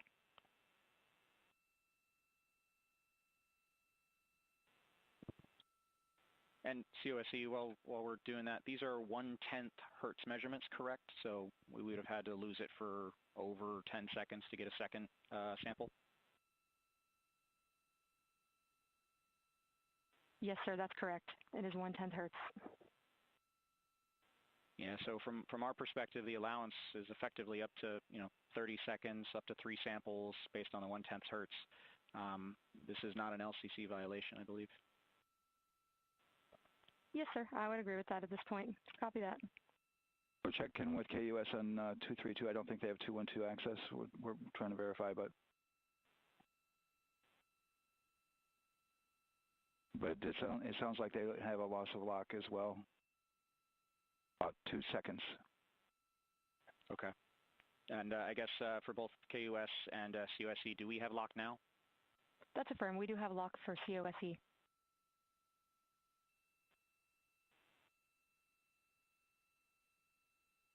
Yeah, so from the integration console perspective, we did have a temporary loss there within the allowable, and per the requirement, let's go. And this is Houston Flight. We have lock and we have good telemetry here in GSC. And KUS has reported too, they have good lock now. So with all of that, OSC, then are we in a go configuration per your LCC? Yes, sir. Recommendation would be go. Right. LP, you concur with that? Yes, sir. LP concurs go. And Launch Director? Yes, sir. Launch Director concurs go. All right, and I'm going to go ahead and just verify everybody has everything else complete, Launch Director, and if we do, we'll be ready to pick up the poll at that time, unless there's something else that you're aware of. No, sir. Let's verify all our work is complete, and I would like one last check of our constraints list. All right, let's see. OTC, are you still waiting for ComConfig, or are you? That is affirmed, sir. Okay, is that your only open item? Yeah, OTC, this is CVSC. That 400 step 290 is complete. Copy. Okay, so OTC, you're complete with all of your work? That's affirmed. All right, copy that. STC? STC is complete. And GTC? GTC is complete. Okay, excellent. All right, and LPE, just want to verify we have no open constraints at this time.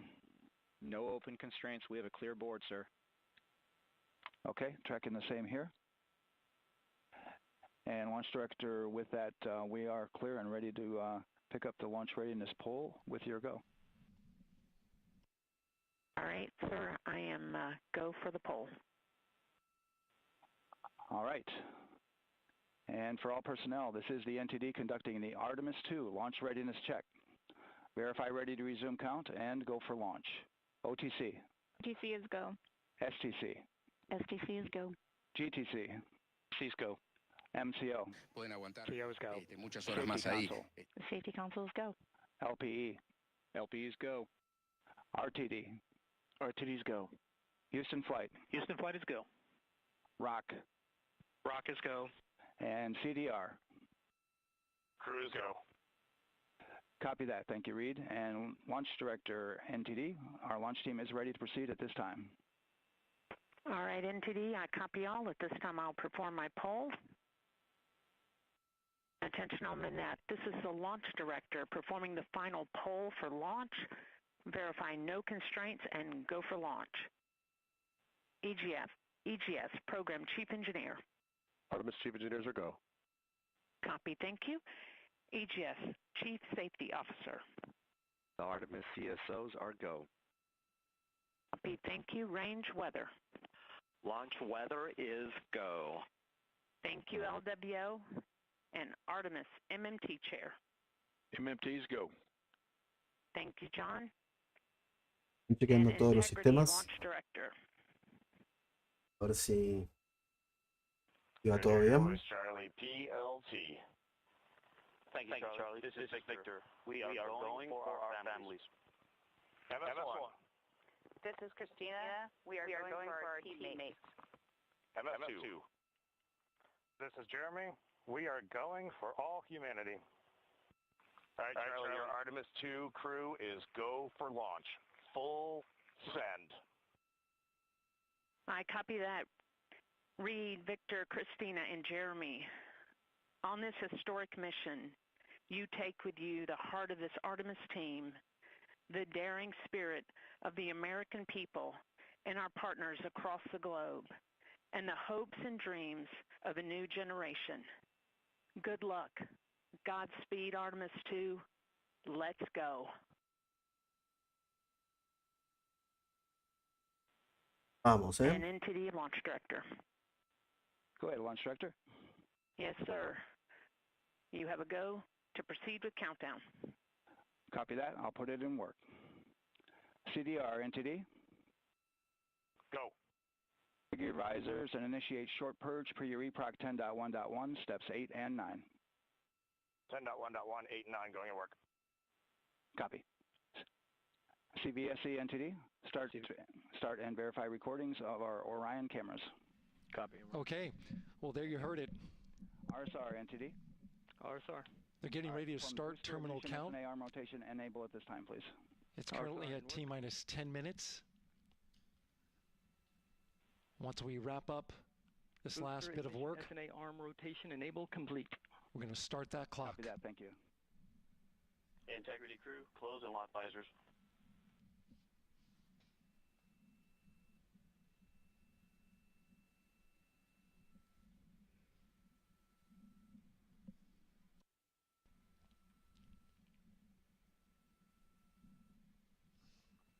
You heard an issue, worked in real time with telemetry lock on the Orion.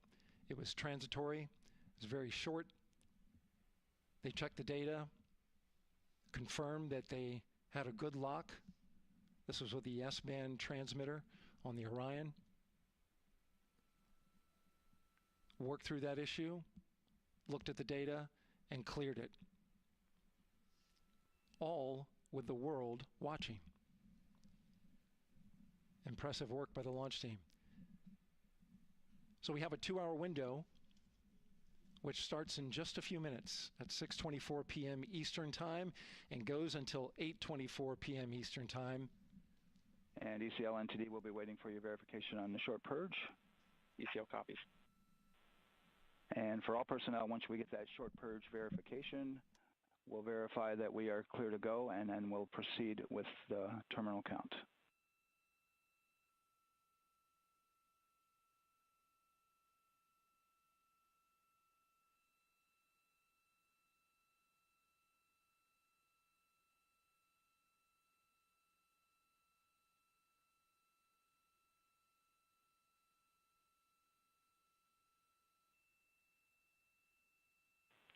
ECL time estimate? About a minute. Copy.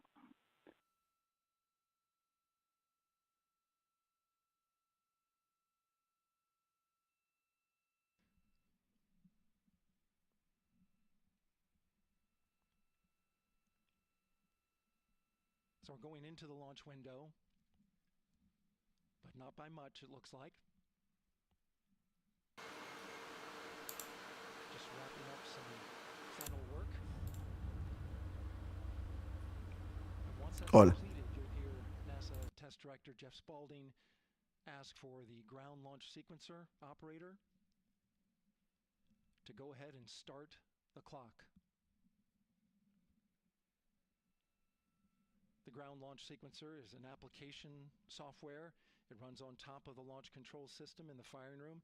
Acts like a conductor of an orchestra, executing hundreds of commands in precise order and timing. It's all autonomous. NTD CCL 212, short purge initiation is verified. All right, copy that, and we're verifying our constraints. Bueno, ya casi estamos, ¿eh? Ya casi estamos.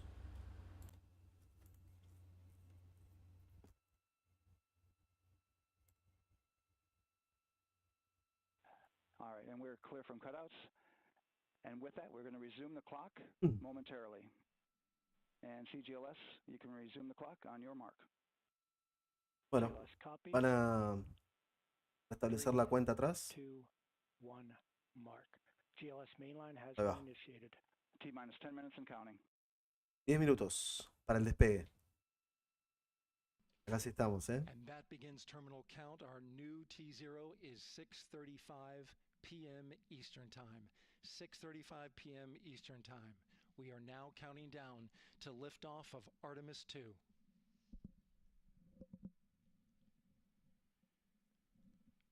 From now on, you're going to hear two voices on the loops. If everything goes nominally, NASA Test Director Jeff Spaulding, who's directly managing the launch team, and Alex Bendelos, the GLS operator who closely monitors the software. He has the ability to stop and restart the countdown.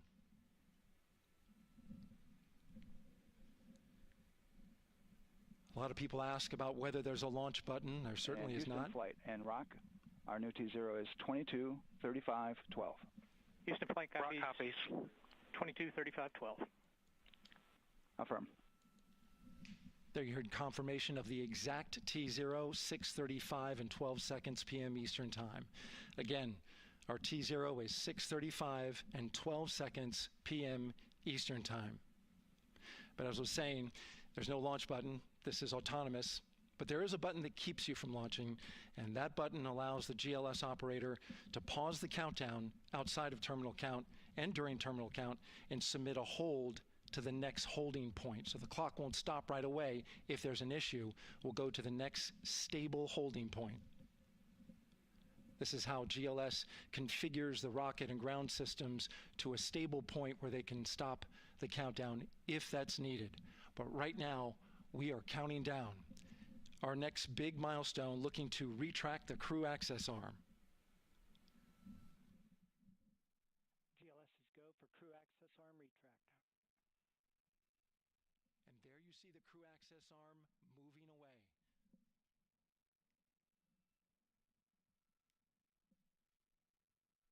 That's the path that the astronauts took to ingress into the rocket.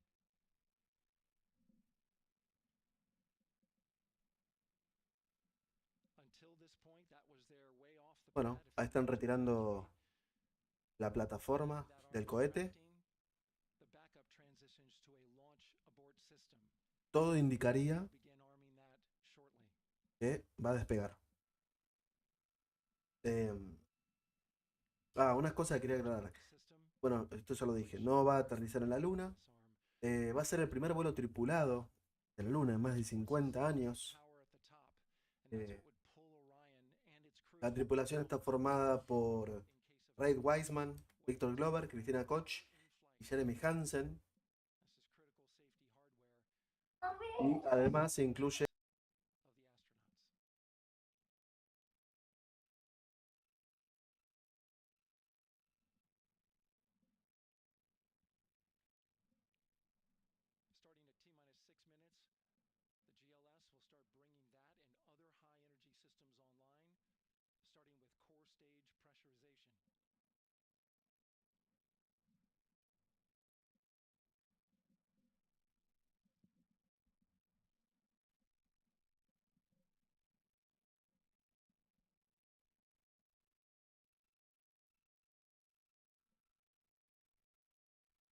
bueno, al espacio van a llegar muy rápido, pero no salen disparados directo a la Luna. Aproximadamente 8 minutos después del despegue, ya van a estar en el espacio. Y después van a pasar cerca de 23 horas revisando sistemas de Orión, que es la nave, en una órbita alta alrededor de la Tierra antes de hacer la maniobra principal que los va a enviar hacia la Luna. O sea, dan varias vueltas alrededor de la Tierra y después salen hacia la Luna.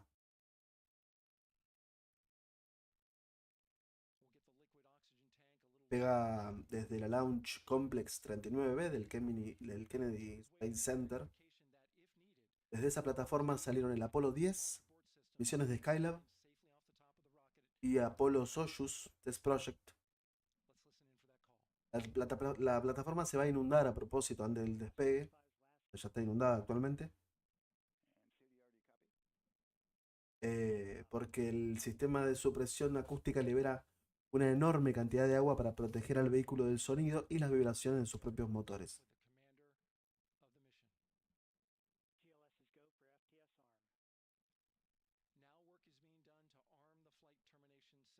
Algo que siempre se pregunta a mucha gente es el tema de la comida. La comida ya va decidida antes del lanzamiento.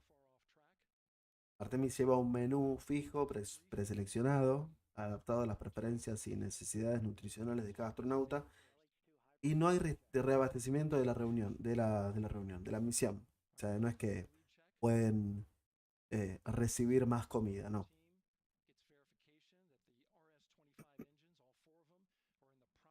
Tienen desayuno, almuerzo y cena.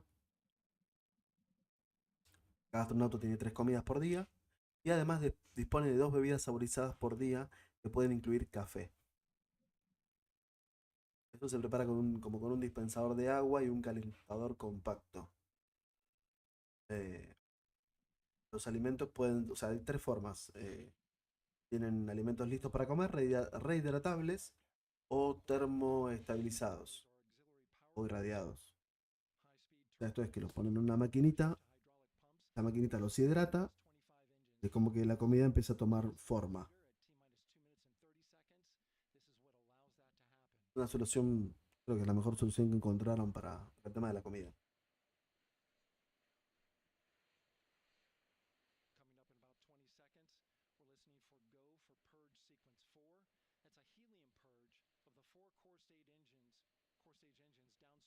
Orión tiene baño, a pesar de lo que se decía, tiene baño, usa el Universal Waste Management System, algo que las misiones Apolo no tenían. El sistema separa orina y heces, caca. La orina se tira al espacio y las heces se almacenan para desecharlas al regresar. Y también tienen un sistema de respaldo. Si el baño falla, pueden usar urinarios plegables de contingencia.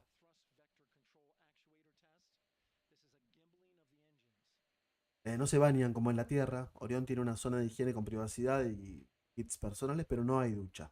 Limpian con agua, jabón líquido y shampoo sin enjuague.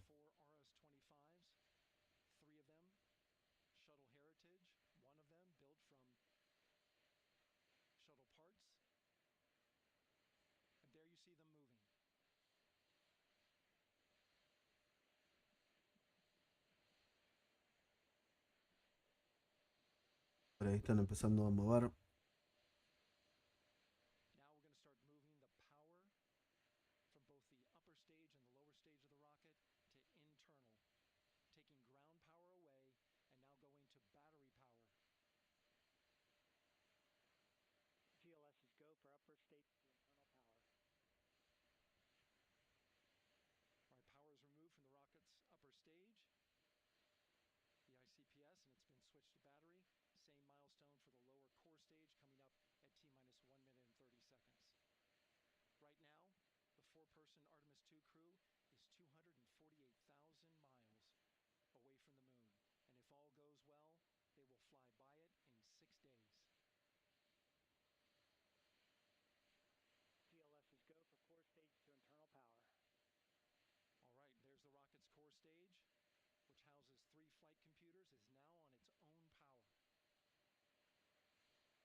There's no more hold time because there's no more margin on these batteries.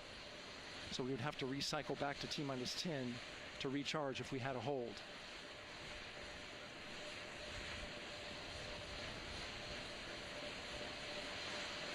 One minute. Right now, the rocket does not know what the T0 is, but coming up at T-minus 33 seconds, control shifts from the ground launch sequencer to the rocket's onboard autonomous launch sequencer, or ALS. The rocket will count itself down, but honor any holds that could come from the ground. Now, shortly after liftoff, Houston will take control of the rocket, and my colleague Gary Jordan will take over commentary. GLS is go for ALS. Great call out. The rocket is on its own. 4 brave explorers ready to ride the most powerful rocket NASA has ever launched. Sound suppression water is flowing. 15. And here we go. 10, 9, 8, 7. RS-25 engines lit. 4, 3, 2, 1. Booster ignition. And liftoff. The crew of Artemis 2 now bound for the moon. Humanity's next great voyage begins.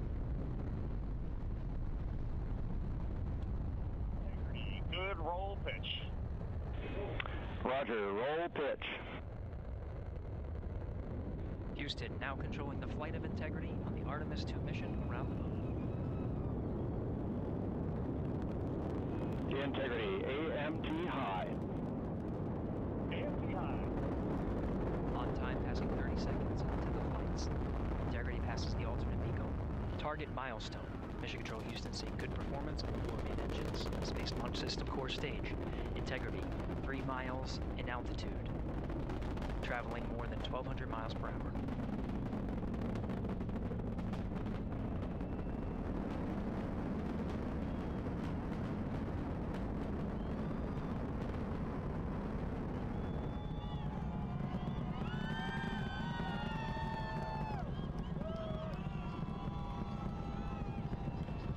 Mission elapsed time, passing 1 minute, approaching max Q. On, Ponce de Leon. Stan, we have you loud and clear on Ponce de Leon. Have you the same?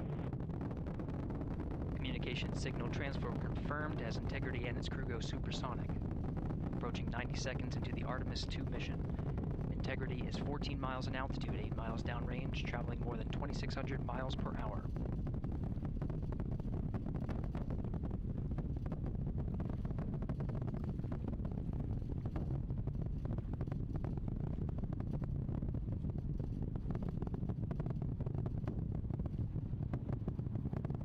One minute 50 seconds of mission elapsed time, standing by for main engine throttle down to 85%, ahead of solid rocket booster separation expected at the 2-minute 9-second mark. We see throttle down.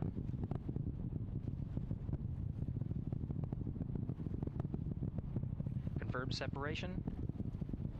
Ahora se Main viene la engines separación. throttling up, guidance converged. Ahí está. Ahí se separaron los dos cohetes. Del cohete principal, del SLS. Guidance converged, performance nominal, upper stage RCS ready. Copy all, Stan. Integrity, SM priming complete. SM priming complete. 2 minutes 45 seconds of mission elapsed time into the Artemis 2 mission. Thrusters on integrity and upper stage confirmed in a ready state ahead of service module fairing separation.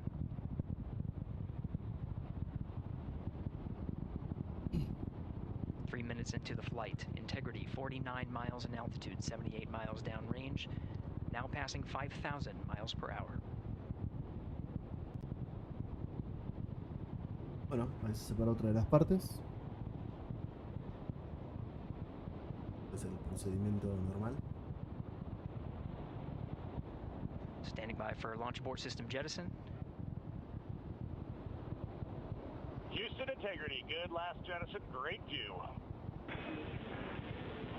Copy jettison, Team Eco 8+02. We see the same on board, Stan. And Houston has you loud and clear on TDRS at the Kármán line. Outstanding, Stan, we have you the same.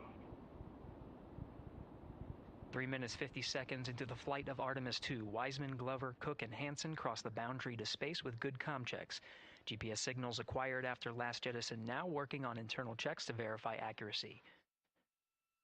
Flight Dynamics Officer analyzed the time of main engine cutoff, confirmed at 8 minutes 2 seconds, time of MECO.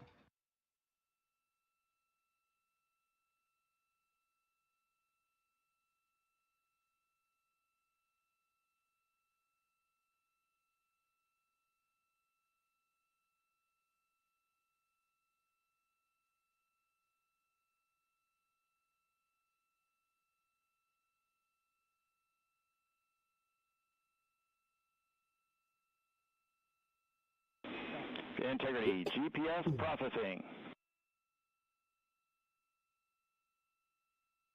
Outstanding, Stan, we see the same, and we have a beautiful moonrise. We're headed right at it.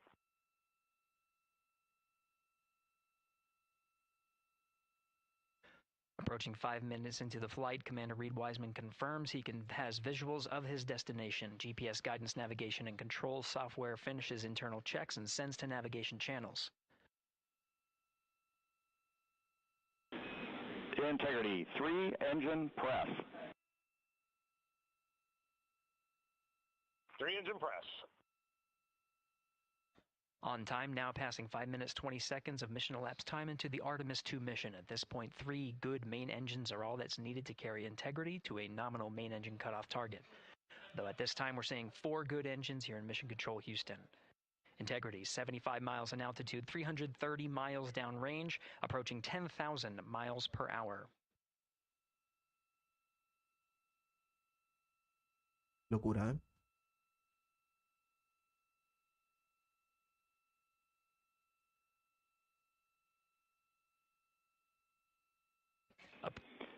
Integrity, looking good at 6 minutes. Same on board, Stan. Good trajectory and engine performance. Booster officer will soon report the shutdown plan to Flight Director Judd Friedling, expected at the 7-minute mark. Integrity, 78 miles in altitude, 460 miles downrange. Integrity, expect Creo que nominal solamente shutdown. lo único que va a quedar Porque todo lo demás se desprende en la parte Integrity de copies, arriba, la nominal, cápsula donde shutdown. están ellos.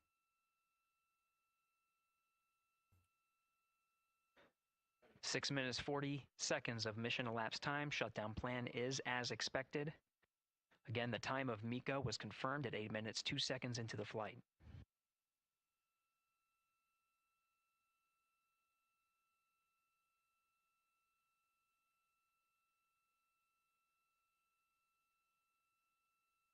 Seven minutes of mission elapsed time.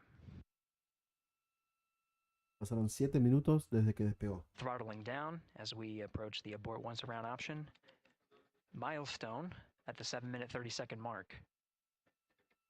Now 84 miles in altitude, 650 miles downrange, traveling more than 15,000 miles per hour. Integrity, AOA open. AOA open. The window is now open for an abort once around option that would target splashdown in the Pacific Ocean. Still following nominal ascent at this time.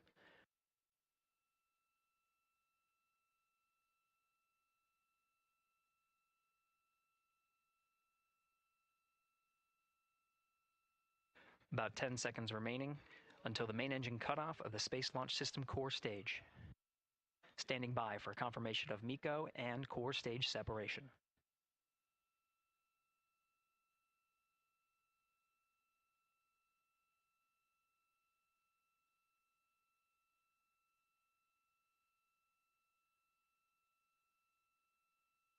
Ahí está. Ahí se separó. Integrity and nominal MECO, core stage separated. Otra de las partes. We see the same on board, Stan.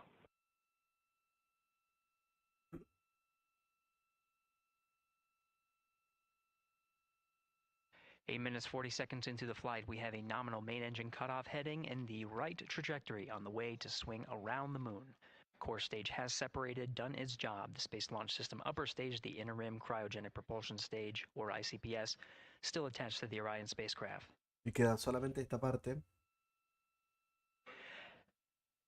9 minutes of mission elapsed time. Integrity crew of Reed Wiseman, Victor Glover, Christina Cook, and Jeremy Hansen now in orbit around the Earth at the beginning of their journey to the moon.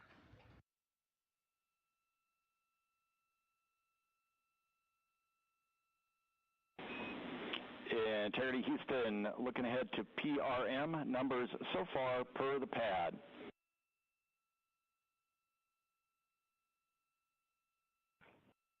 Copy that, Stan. Numbers for the pad.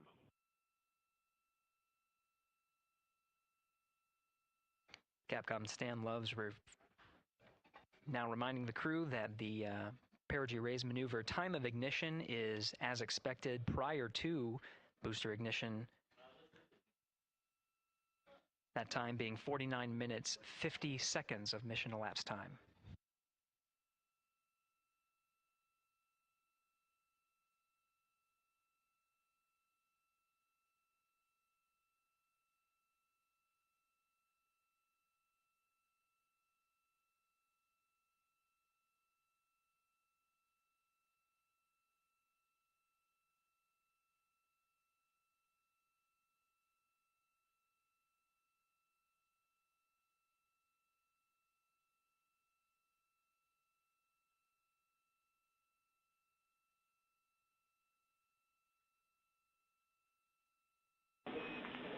Integrity, good. NEDS deploy.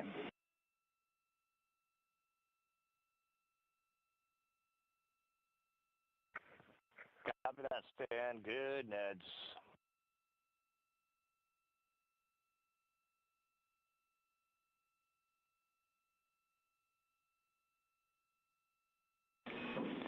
And Integrity Houston for PWD setup. Just a reminder, halfway open on the secondary.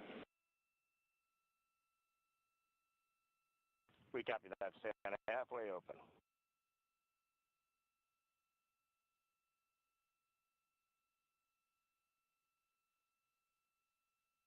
Passing 11 minutes of mission elapsed time.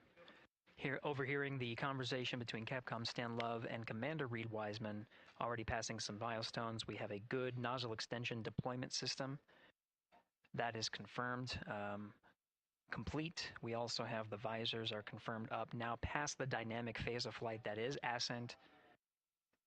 Their launch and entry suits that provided them an extra layer of protection.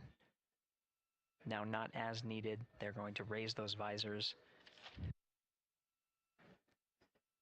And later in today's mission, they will begin to egress or get out of the suits to begin some of their initial tasks of activating some of the systems aboard in the Integrity spacecraft. It's passing 12 minutes of mission elapsed time. Again, the perigee raise maneuver that's targeted near 50 minutes of mission elapsed time, 49 minutes, 50 seconds. That's what the crew is going to be working towards. The Commander Reed Wiseman pilot Victor Glover will focus on preparing for that milestone. In the meantime, mission specialist Christina Cook and Jeremy Hansen will start some of the activation of environmental control life support systems. You may hear confirmation of their activation over the Orion to Earth communication network.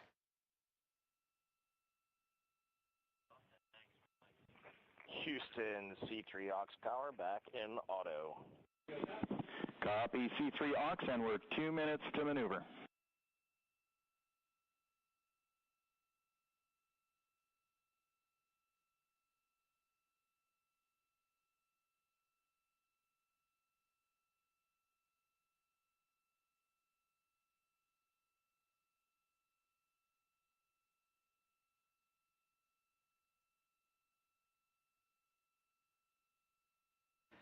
"13 minutes and 30 seconds of mission elapsed time. We're going to continue to follow the crew of the Artemis 2 mission. They are beginning their journey around the moon to verify the systems that will take us to its surface. An incredible ascent. Artemis 2 is underway. Reed Wiseman, Victor Glover, Christina Cook, and Jeremy Hansen begin their journey to the moon.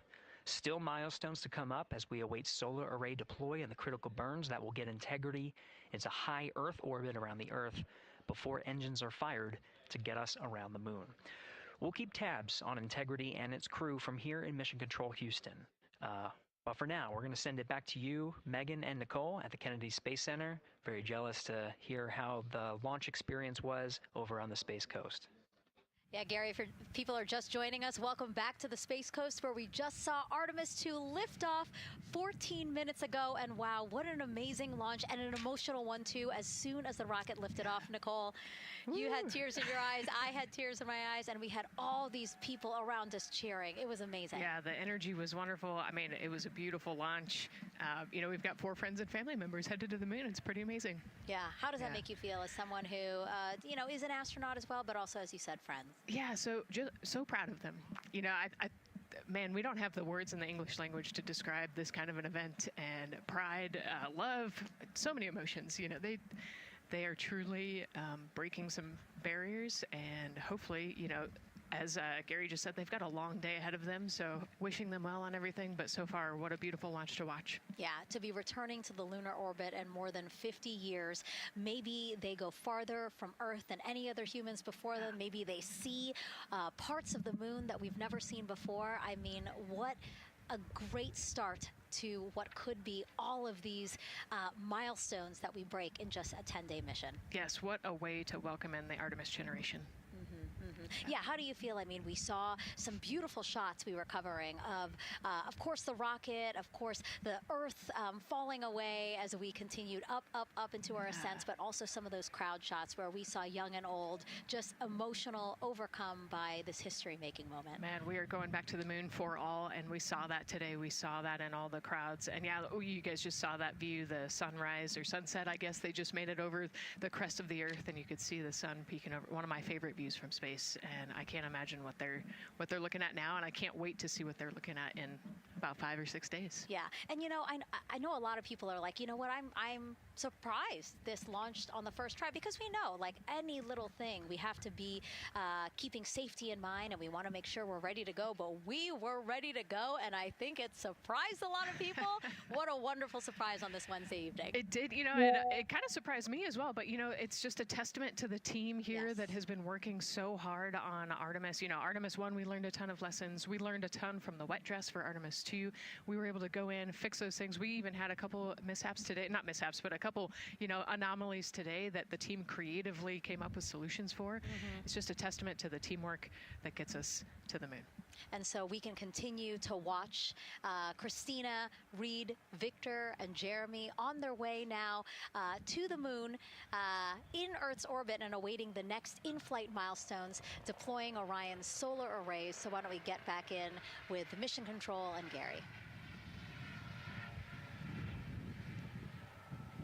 Hey, thank you, Megan. Again, we're following along in the action. It is a long day. They have a number of procedures they need to get to immediately in their timeline. And Integrity Houston, crosstie is on board per the ETSI-DEM. We copy Houston. Thank you.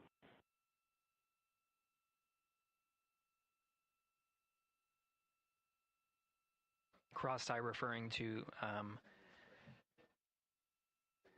flight controllers here initiating a connection between some of the batteries aboard the Orion spacecraft,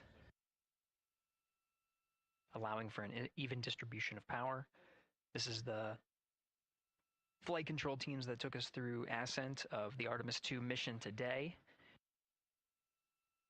Right now we're, as you see, passing 18 minutes of mission elapsed time.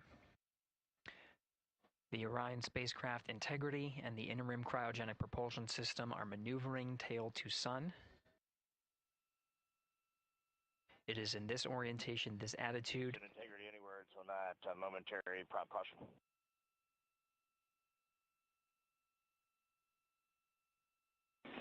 And Reed, no action, we're looking at it.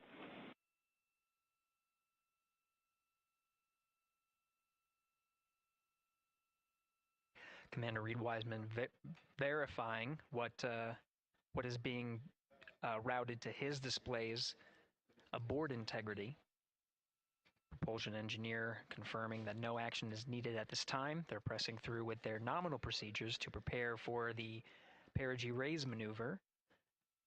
And of course the solar array wing deploy ahead of that. The solar wing deploy is a critical milestone. We'll continue to have our coverage. Qué locura, digo, que está follow the viajando mission a más until that de deployment.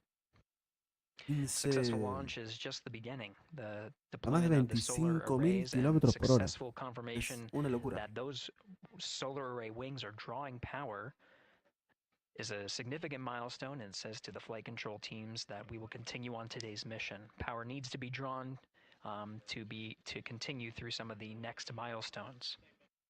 Until then, the AOA open option that was called up upon ascent, the aboard once around, is the current option, and aboard to orbit option ATO will be switched to a preferred mode at the time that the solar array wings are deployed and latched. It gives the flight control teams a little bit more flexibility. Integrity Houston, update on TDRS handover for your pad.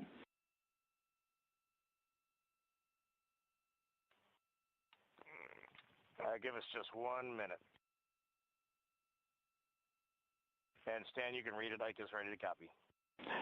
Roger. TDRS handover east to west expected 1 second earlier at 5:1 minutes 26 seconds.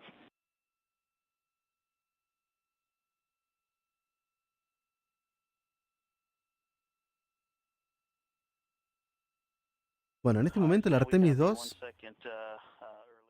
está volando a una velocidad de 27.600 kilómetros por hora. Aproximadamente. Va variando, va subiendo, va bajando. Ahora de hecho parece que fuera bajando. Calculo que es normal. Y está a más de 800 kilómetros de la Tierra.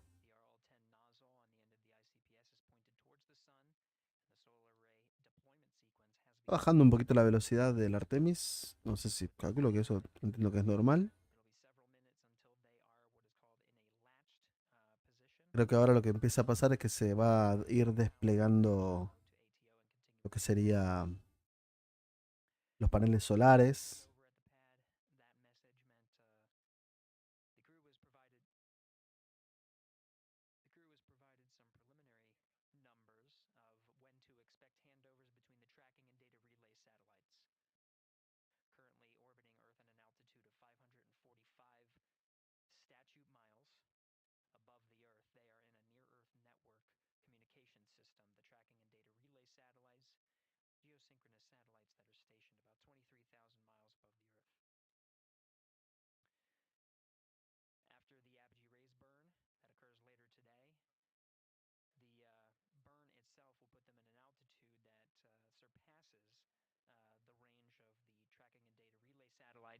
And they will transition to the deep space network today.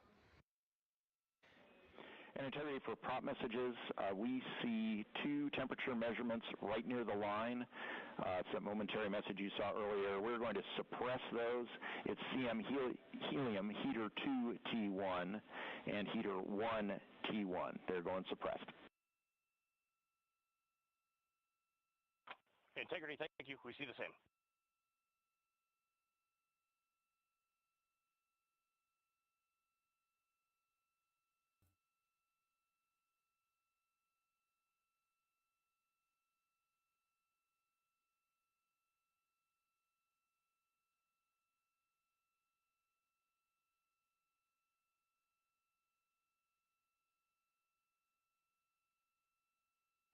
This is Mission Control Houston, passing 23 minutes of mission elapsed time into the Artemis 2 mission.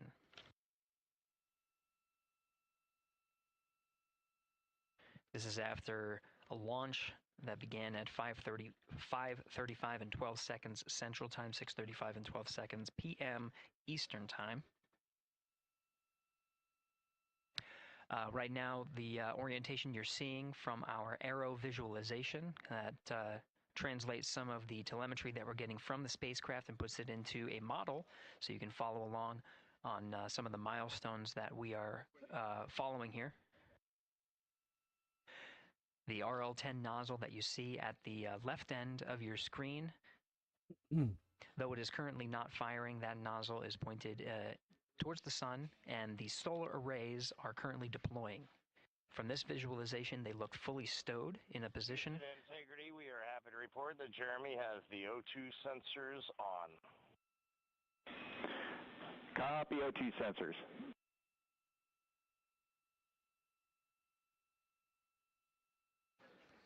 Again, Commander Reed Wiseman and pilot Victor Glover overseeing the deployment of the solar arrays. And we'll follow the attitude maneuver changes ahead of the first burn of the ICPS engine, the perigee raise maneuver. Integrity Houston, we see 4 saws deployed and latched, ready for ATO preferred. Yeah, we're almost there in the procedure stand, and we see the same thing. And Integrity Houston, we are seeing a 7-second miscompare between the MET on Orion and ICPS.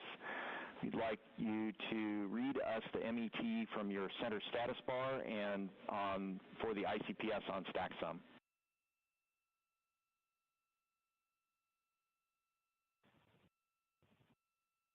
And Stan, we see a absolutely precise alignment. MET 25, 14, 15, 16, precisely aligned with ICPS MET.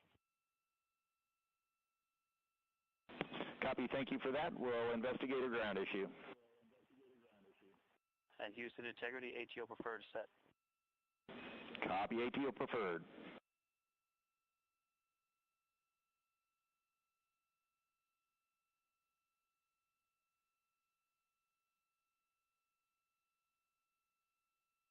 This is Mission Control Houston, 25 minutes, 45 seconds into the flight of Artemis 2. We have confirmation that all 4 solar array wings are deployed and latched. This is the configuration needed to switch to ATO preferred, which you did hear confirmed from pilot Victor Glover. That mode has been switched.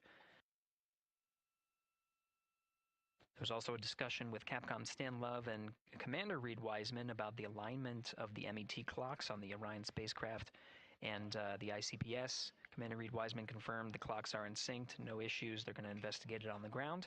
We're proceeding with today's mission. 26 minutes of mission elapsed time and counting.